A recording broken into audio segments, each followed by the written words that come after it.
That was very loud. Hi everyone, and thank you for braving the rain on this beautiful Edinburgh summer's day to come and join us for this event for Hannah Proctor's amazing book, Burnout, The Emotional Experience of Political Defeat. So Hannah's book explores hope, exhaustion, and the emotional dimensions of radical politics. It turns its back on narratives of individualist suffering and therapy, and instead points toward ways of holding defeat while continuing to work for what we need together. If you've been feeling overwhelmed with the toll of activism and organizing, and wondering what to do with the feeling of constant firefighting, this one is most definitely for you. So just to let you know, this event will be 30 minutes long, and at the end you'll have a chance to ask your questions, and then it will be followed by a brief signing as well, where you can have a bit more of a chat with Hannah. And now, just for a wee introduction. Hannah Proctor holds a Wellcome Trust University Award at the Centre for the Social History of Health and Healthcare at the University of Strathclyde in Glasgow. She is the author of 2 books, Psychologies in Revolution, Alexander Laurier's Romantic Science and Soviet Social History, published in the Palgrave series Mental Health and Historical Perspective, and Burnout, The Emotional Experience of Political Defeat, from Verso Books. She's a member of the editorial collective of Radical Philosophy, is contributing editor of Parapraxis, and is web reviews editor of History of the Human Sciences. Put your hands together for Hannah Proctor. Hi everyone, thank you so much for coming, and thank you to Lighthouse Books for having me as part of the Fringe Book Festival, and solidarity with everyone who is in the Fossil Free Books campaign, sponsorship of the International Book Festival by Bailey Gifford. Okay, so this is my book, Burnout, The Emotional Experience of Political Defeat. I am going to read a little bit from the very beginning of the book, and then I'll read from the end of the book, and then I'm going to read something by someone else that I discovered since finishing the book, which I'll introduce when I get there. So I'll just kind of begin. So the epigraph to the book comes from a poem by Bertolt Brecht called To Those Born After, and these are the kind of final stanzas of that poem. You who will emerge again from the flood in which we have gone under, think, when you speak of our faults, of the dark times which you have escaped. For we went, changing countries more often than our shoes, through the wars of the classes, despairing, when there was injustice only and no indignation. And yet we know hatred, even of meanness, makes you ugly.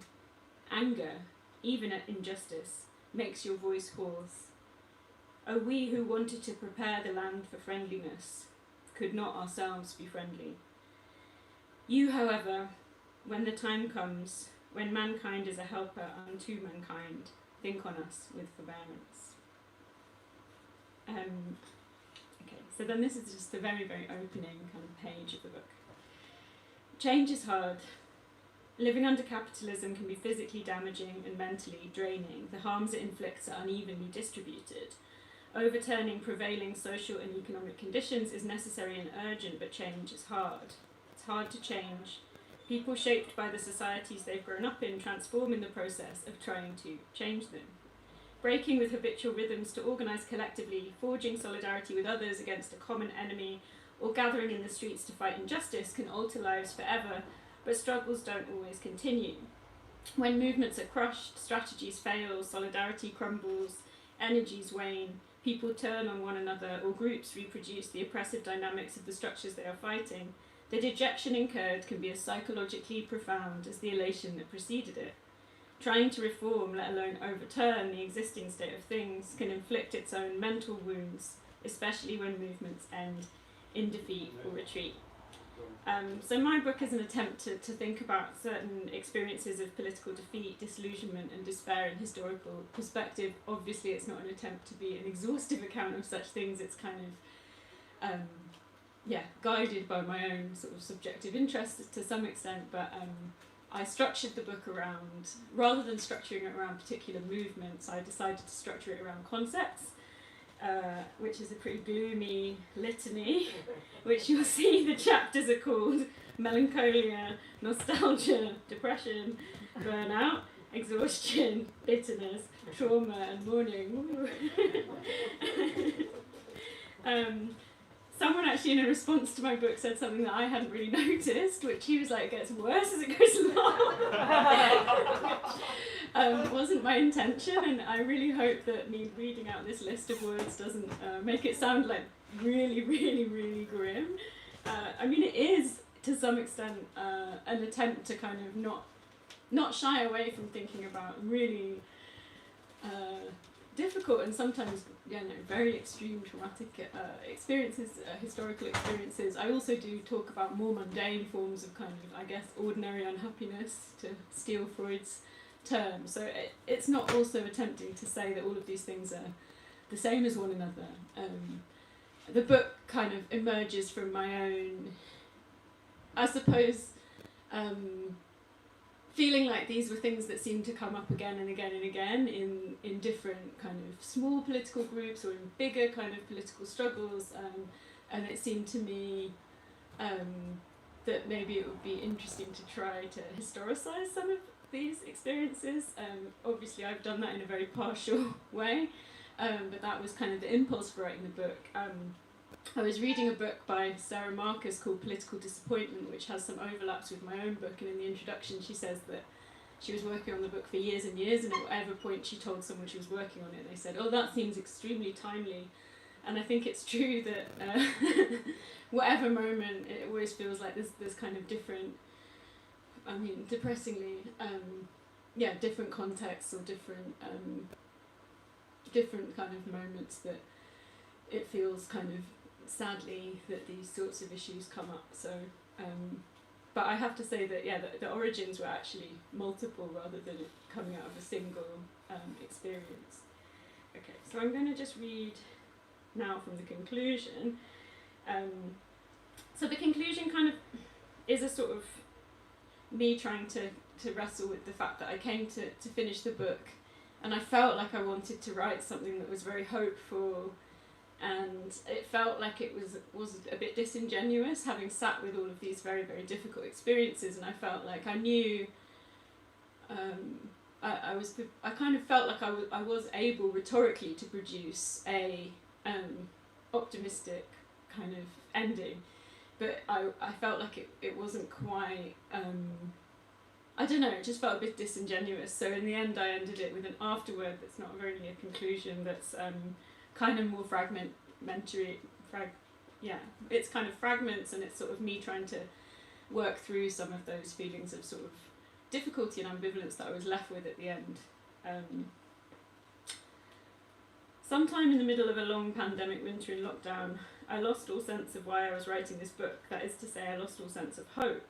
I wondered why I thought there would be any value in excavating experiences of defeat, in collaging loss, in cataloguing despair. During the UK student movement over a decade ago, I remember people enthusiastically passing around copies of philosopher Gillian Rose's Love's work with its epigraph, "Keep your mind in hell and despair not." While writing this book, I would sometimes think of these words, but I felt so angry. If people have to live in the hellish world while seeking to transform it, can't they at least feel despair? What if it isn't possible to believe in salvation, in redemption? What if it's all too hard to bear? I wondered what I thought I'd find when I started writing about burnout. Maybe I thought that by tracing emotional histories and confronting the difficulties of keeping going while attempting to overturn immiserating systems and oppressive structures, I could show how things might have been different, or declare confidently that they could still be better. I wanted to get to the end and have some kind of an answer. I wanted to be able to say maybe it will be okay and to actually believe it. I wanted to say, here are some small things that people could do that might make it easier. I wanted to make practical suggestions that didn't just sound like feeble self-help platitudes, which is hard given I've spent the whole book kind of criticising those. I wanted to pretend that psychological pain could be somehow generative. I wanted to present some neat little theories that might help make sense of painful emotions as they arise. Look, I wanted to say, this person did this thing and they felt a bit better and then they carried on. I wanted to say that they won. I wanted to believe that these small things could work, could mean something, could all add up to something bigger, could at least help in the meantime. I wanted to believe all these past strivings weren't for nothing. Instead, sitting alone in my room, I ended up thinking that it was no fucking wonder that people lost their minds, no wonder people couldn't carry on, gave up, fell out, no wonder they had nightmares, stayed in bed, ended their lives. I didn't think that the many losses and repressions were inevitable, that people weren't right to have tried, that there couldn't have been other outcomes. But once situations passed a certain point, the psychic responses to them seemed hard to imagine otherwise. Again and again I kept coming to the same conclusion, which provides no consolation at all. Psychological experiences require patience, while so much in the world demands urgency. And so that's a concept I introduced in the introduction, so patient urgency, a kind of book of contradictions. And another concept that I talk about is what I call anti-adaptive healing, the kind of contradiction of trying to heal in a way that doesn't affirm the kind of existing state of things. I wrote the word hope and it clanged on the page. I thought of a line in a poem by Muriel Rukeyser written in the aftermath of the Spanish Civil War, and it suddenly seemed to make sense of me. The terrible time when everyone writes hope. Having written all these words about despair and defeat, failure and loss, I suddenly imagined what it would have been like if I'd written a completely different book. What if I'd written a book about the future, about imagination, about prefigurative possibility, about fresh growth, about love, about overcoming past sufferings, about building a less pain-inflicting society? What if I had pictured a world in which pain-inflicting political struggle was no longer necessary? What if I had written a book about people stirred and moved and elated? What if I had written a book about solidarity, about victory, about feeling really alive?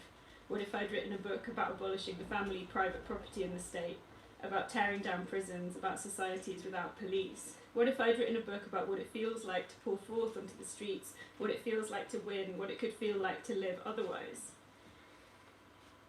Sometimes I would read polemical books by my peers whose political arguments I broadly agreed with, and I would wonder why I couldn't just write like that too. I felt guilty for finding their tone tiring and stifling. I worried that it betrayed something reactionary or resigned, that I found myself admitting ambivalence, equivocating, lacking assurance. But something about my subject, and I don't mean political defeat, not just that, I also mean something about psychic life, resisted such treatment. I didn't want to ignore emotional difficulties.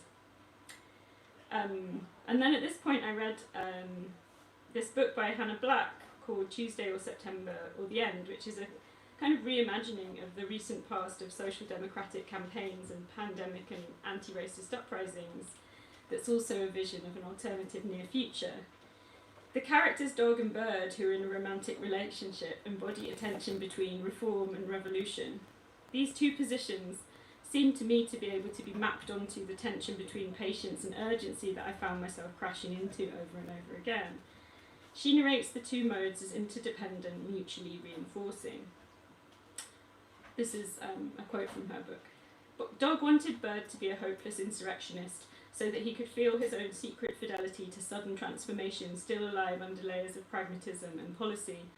Bird wanted Dog to believe in incremental progress in the abattoir of capitalism, so that her inner sense of abyss could acquire walls and a floor.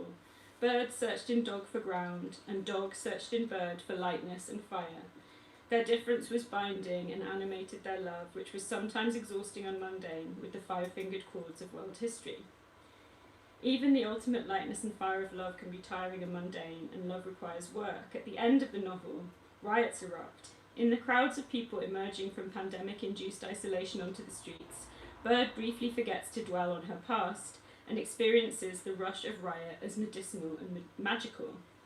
The losses themselves were healed by the novelty of being with others, and not only that, but seeing police cars burn, and not only that, her soul rushed towards the riot. She had no opinion about her fate. The wheel of fortune spun wildly, the future was infinitely open. As these riots become revolution, and the open future acquires walls and a floor, spontaneity settles into consciousness and opens up a space for the unconscious. The healing process continues, but its medicine is not magical or instantaneous like the riot. It requires effort, time, and care. She describes psychoanalytic groups meeting in empty lots and small groups of people gathering in the streets to talk about their past lives. The buried wounds of the past came up for air. So this kind of book imagines a sort of utopian post-revolutionary future But the future it envisages is not a kind of hermetically sealed utopian world that leaves all scars behind. Reading it reassured me that attempting to write about psychic suffering was not antithetical to revolutionary political commitment, however disconsolate and demoralised doing so has sometimes left me feeling. And I think I think the book also shows that this question of the idea that it's important to find ways, methods, institutions, practices, infrastructures, concepts and treatments capable of attending to these kinds of issues, that's also a sort of political question in its own right. And this is another quote from her. "Fertilised by the new abundance of time, past pain unfurled leaves, on which were written a glowing scripture of a new life." Then I quote from some revolutionary dreams. So you can see it's kind of getting a little bit less depressing. I quote dreams from Muriel Rukeyser again, Audre Lorde, Agnes Smedley's autobiography Daughter of Earth, which ends with this kind of vision of her sort of floating in infinity. Reading this vision of vastness, of a humming universe of rose-hued colours, felt like opening a window out from the gloomy images of defeat I had been contemplated. I thought of C.L.R. James writing about Moby Dick while incarcerated on Ellis Island. I thought of Rosa Luxemburg looking through her prison bars at sparrows, blackbirds and birch catkins. I thought of Victor Serge in exile in Mexico, writing in his notebook in 1944, less than a decade after he escaped the Stalinist purges and soon after fleeing encroaching fascism in Western Europe. Serge knew that he would die soon and that tyranny would outlive him. He thought of the past, of his many dead comrades, of the war he had been spared, but he also tenderly described the soft textures and sonic tremors of the world around him. At night, more distinctly than during the day, the garden full of mango, lemon, orange and banana trees and flowering oleander produces a symphony of rustling, whispering, whistling, buzzing and vibrations. He wrote no platitudes about hope, but remained committed to a cause whose victory he knew he would not live to see. While in the process of finishing the book, I came across accounts by women involved in the UK miners' strike of 1984-5 in Yorkshire. In contrast to my earlier experience of reading similar material, which I talk about in a chapter on melancholia, I was struck less by the descriptions of the negative emotions associated with defeat than by their emphasis on positive and lasting subjective transformations. A woman from Castleford described her involvement in the strike as having an almost therapeutic effect. This is a quote from her. "I suffer from agoraphobia and I'd been virtually housebound for 13 years before the strike started. I couldn't even go to the shop on my own. My husband and son are both miners, so when the kitchen started up in the church hall at Hightown, they persuaded me to volunteer. I was a bit nervous about the idea, but I came down and did a bit of washing up and got talking to the other women, and it did me a world of good. Since then, I've hardly missed a day and I really enjoy it. It's a marvellous atmosphere, everyone is so friendly. Whenever anyone's got to go to the shops, I'd always volunteer. At first, people who didn't know me couldn't understand why. I've been to psychologists and psychiatrists and even spent money trying to find a cure, but this strike is the only thing that done it. The only way I can explain it is that it's like being reborn. I know that I've got to keep active after the strike." And so I think this is kind of one of the tensions that I've been wrestling with, is that obviously material defeat is still, I wouldn't want to place too much emphasis on subjective transformation when, you know, if you lose, you lose, and that's, I think, an example of a very devastating defeat, and it's now obviously the 40th anniversary of that defeat. And I don't think I would want to make an argument that overemphasises the importance of subjective transformation, but I also think it's not nothing. And then I talk a little bit about the Kemio Street resistance to the immigration raid that happened on Kemio Street in Glasgow, which was, I think, a moment that it felt like I'd been writing the book around that time, and it felt kind of like a sort of moment of sort of renewed possibility or something. Okay, so I'm just going to read the very, very end of the book where I quote Mike Davis, and then I'm going to read something which I think returns to this question of the sort of whether lasting subjective transformations also have kind of a material legacy. So, asked in a 2016 interview to respond to Raymond Williams's dictum that to be truly radical is to make hope possible rather than despair convincing, Mike Davis rejected the premise that it's necessary to have hope in order to fight to overthrow capitalism. In this book, I have tried to make the case that the damaging psychological consequences of engaging in that fight should be acknowledged and can be mitigated, but the fight will not be painless, requiring something like despair of the intellect, hope of the will. And so I finished the book with a quote from Mike Davis. Hope is not a scientific category, nor is it a necessary obligation in polemical writing. I manifestly do believe that we have arrived at a final conflict that will decide the survival of a large part of poor humanity over the next half century. Against this future, we must fight like the Red Army in the rubble of Stalingrad. Fight with hope, fight without hope, but fight absolutely. And I just want to finish, so one thing that's been really so interesting about having the book in the world is that I've kind of really extended my own sort of references, and people have brought their own experiences to bear on some of the case studies that I've included in the book, but also suggested other texts and other struggles that, you know, I haven't included in the book, and I found that really, really, really kind of enriching and interesting. And one of the books that somebody suggested to me was a collection of essays written by Awa Salih, who was active in the Egyptian student movement in the 1970s. And the book is called The Stillborn, and this is from her, it's like a kind of letter appendix to the book where she's writing in the 1990s, and she's thinking back on that moment of intense activism. And I think for me it kind of captures a lot of the contradictory questions that I was trying to think through. The tragedy of a generation that lived the experience of rebellion is that no matter where each individual ended up, whether they took the safe path, repentance, pragmatism, even repudiation of all the old radical ideas, or the path of remorse, emotional collapse, withdrawal from the world, mental illnesses, they can never go back to being the person they were before the rapture took them. They can never be free of the memory of that magnificent moment of transgression, of freedom, of a lightness whose beauty is almost unbearable. The dream will remain, as exhausting as compunction, as inspiring as the purest moments of exuberant life, and so painful. For the truth is that the road of no return isn't just a third possible outcome. It's always there, at the very heart of the moment in which you stake your whole being in order to follow the dream. It's only later that you might settle down to the safe path or the sorry one. Rebellion is a moment of exception. It lit up every one of us with the purest light and also made us savage. And when the twisting road began to descend towards our terminus, the crudeness of what we had lived, of the things that we had done and that we had been done to us, was now naked and visible for all to see. There was no historical context to justify or idealism to balance out any of it. All sorts of grievous wounds were quickly stitched up without being cleaned. The pain of confrontation was beyond endurance in many cases, and chronic infection thrived deep below the surfaces.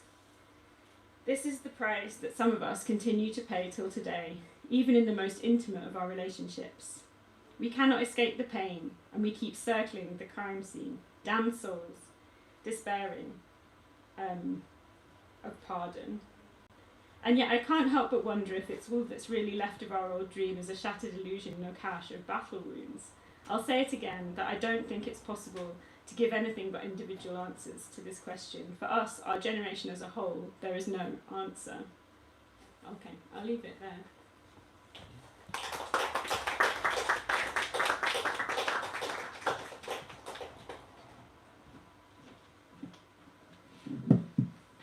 Thank you so much, Hannah. That was amazing to hear. Are there any questions in the room for Hannah?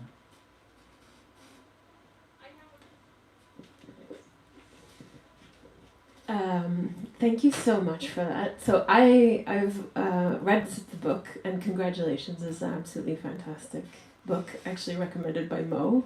And until about well, probably actually until the end, it is quite depressing. And I was a little bit like, well, why have you recommended this book to me? And yeah, I really appreciate what you're talking about, this sort of, especially the bit that you read from the end about trying not to just fall into this like overly optimistic, hopeful thing. And I think I still found it quite comforting, if not hopeful.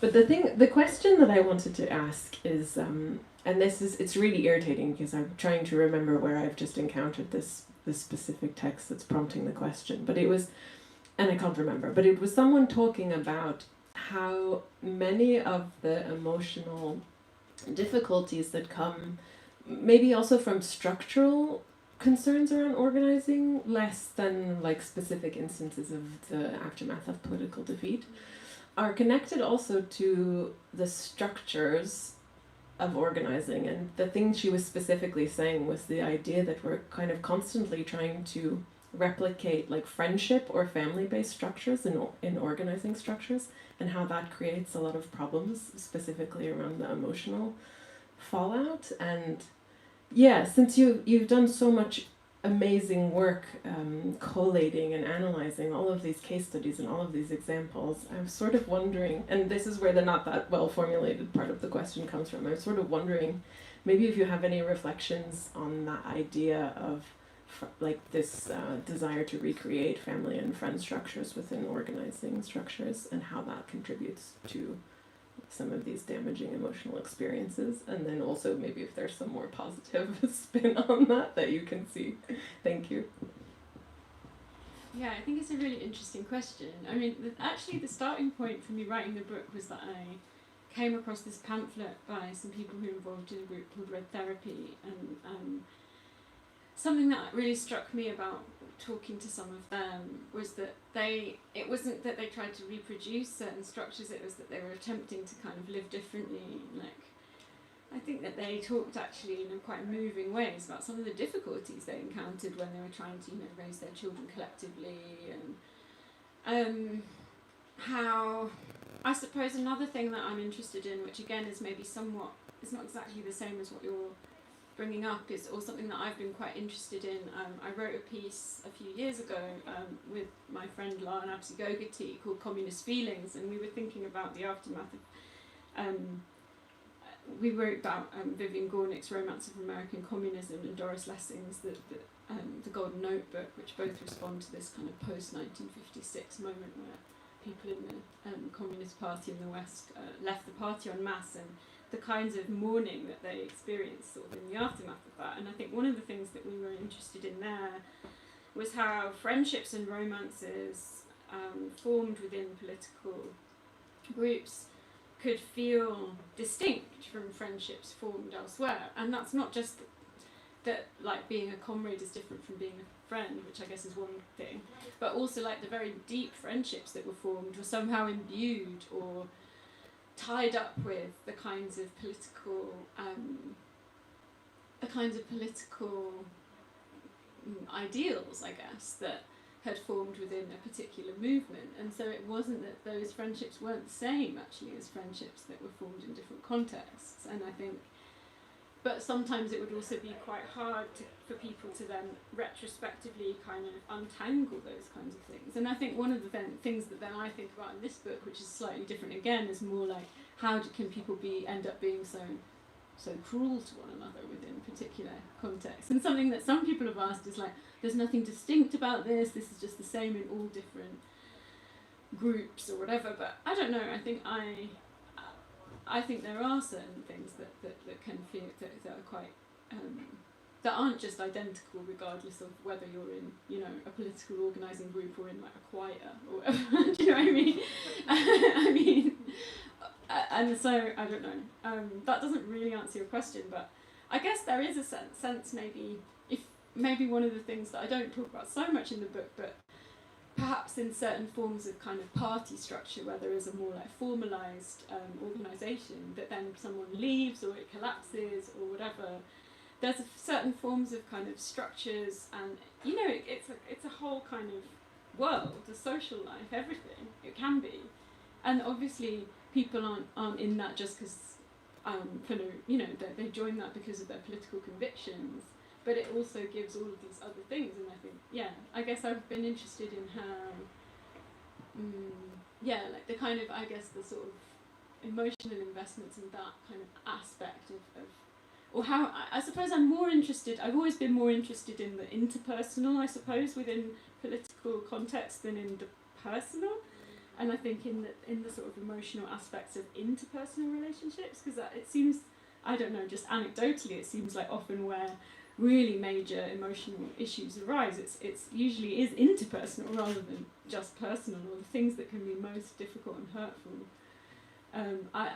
I have to say that I tried to write a chapter on called Animosity, and I kind of failed. It sort of morphed into this chapter on bitterness where I talk about self-criticism and stuff, because I couldn't find anything to sort of hang an argument on that was just about forms of, and it's quite a tricky thing. I don't know, but I think, sorry, that doesn't really answer your question, but kind of tangentially. Thank you for that. Any other questions in the room? Right, I was also recommended this book by Mo, and I'm got a lot to answer for. But yeah, so my question is just following up from that. Thank you so much, Hannah, for this very fascinating introduction to this book. I was wanting to pick up on something that was alluded to by Mo in the introduction about moving away from individualistic narratives of therapy to look towards collective work of sort of healing in some respects.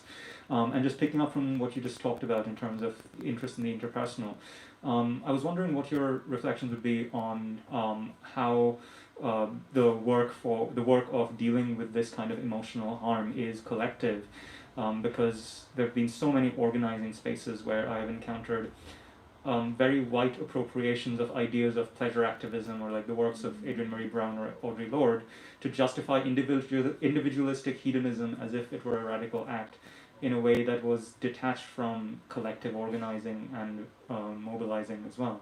So I was wondering what your reflections would be on precisely that theme of going away from individualistic therapy in responding to these experiences of like emotional distress. Yeah, I think that's a really good point, isn't it?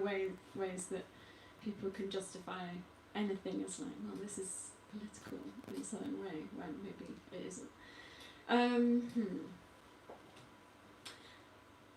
I suppose there's a few different ways of approaching that question. So I think I do think there's also ways in which a kind of forms of therapy that maybe are an individual with someone in the role of a therapist, whether lay or professional, can still have an orientation to the social. And I think one of the kind of very long-standing left-wing criticisms of psychoanalysis that I very much agree with would be a tendency to sort of make everything seem like it's kind of just a fault of the individual rather than placing it within a broader social context. Now, I understand that's not exactly collective.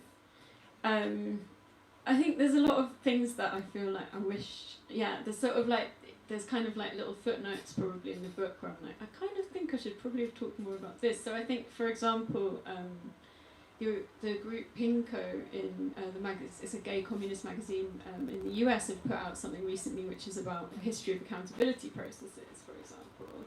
And I think it's not therapeutic exactly, but I do think there's obviously processes that exist and that were brought within activist contexts that are attempting to provide alternatives to,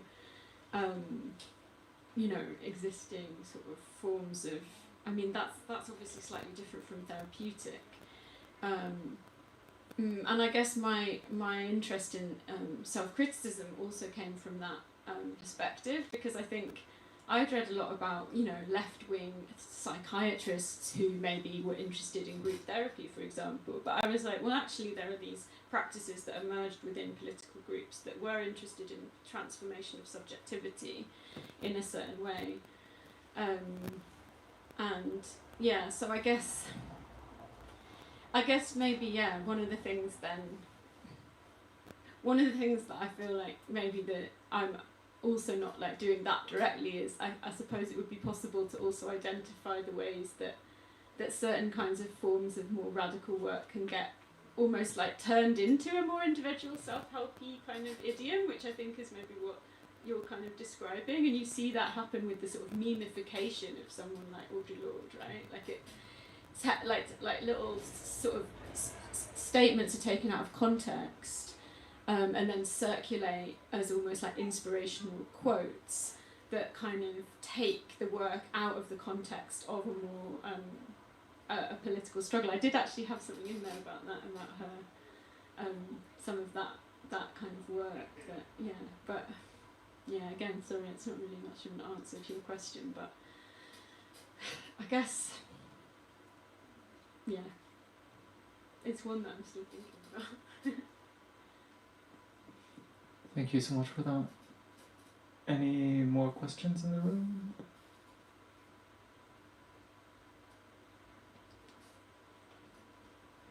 Well, I actually have kind of like a small question, and it's something that you reflect on in the introduction as well, which is that you talk about kind of like the methodology by which you actually kind of like went about to look for all of these stories and all of these narratives and histories, and some of the obstacles as well, and some of that comes up in the chapters themselves as well. But I was wondering if there are any kind of like sort of narratives that you kind of like glimpsed almost on the peripheries, but for which you actually kind of like couldn't find any evidence per se. I think, it was probably what I said earlier. I think for me, something that feels like such a major issue that I found it really hard to sort of thematise or theorise or find objects for was this question of kind of, kind of interpersonal tension, and one that isn't easily just reducible to, obviously there are all the kind of ways that you could talk, for example, about how the women's liberation movement emerges out of kind of men on the new left being annoying to women, and then how then black women within the women's liberation movement get annoyed with white women. Like, there's ways that you could sort of talk about it in those kind of terms. But I think I was thinking about these more kind of hard to identify reasons that people kind of fall out, and it can become very, very difficult and hard to resolve and hard to talk about, but like really break movements apart for reasons that are just quite psychologically sticky. And I found that something that was difficult to find, to kind of theorize. And one of the reasons that I'd started thinking about it is that I read this essay in this communist journal, Endnotes, which is this very sort of zoomed out, very theoretical attempt to think about what was obviously a really personal experience of some people involved in that group who'd fallen out, but it doesn't talk about that. It's like, the psychoanalyst Wilfred Bion came up with this theory of groups, blah, blah, blah. And I was like, what is going on here? And like was doing my own kind of like lay psychoanalysis, because I was just like, interesting. And so I didn't want to reproduce that kind of, because I was like, oh, obviously like you've had a really awful experience and you've been like gone to the library and read some psychoanalysis to try and make sense of it. And I mean, I'm just guessing. But I kind of wanted the text that was like not using, like that was just kind of like, this thing happened, it was really horrible. But I don't know, I feel like I kind of, that was something that I found difficult to look at, I guess, among many other things. Fair, that makes sense. Almost letting it present itself on its own terms. Yeah. Any more questions?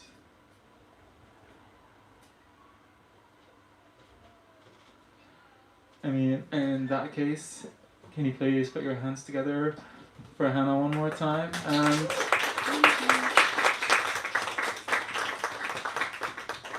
thank you so much. I'll ask everyone to remain seated while Hannah just walks through, and there will be a signing just on the other side of the shop. If you have a book, please do get it signed. Have another reach out. And thank you so much again.